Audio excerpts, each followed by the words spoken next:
Welcome to Kenton Teaches. Enjoy the video. You start by inviting Dyno to your server and preparing essentials. You need manage server rights. Once done, use the invite flow and grant manage roles, manage channels, and send messages so Dyno can moderate. Choose a simple command prefix and create or select a mod log channel to capture automated actions. This saves troubleshooting later.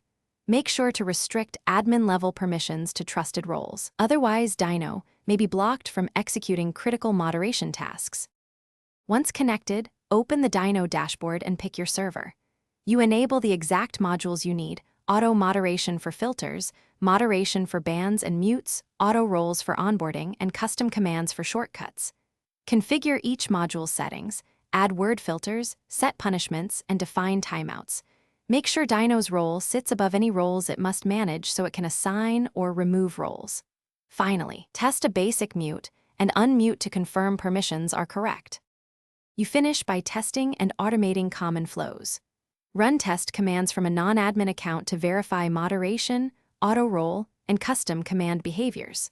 Once tests pass, tune auto-mod thresholds and cooldowns so you avoid false positives while keeping spam controlled, and enable logging to your mod log channel for audit trails.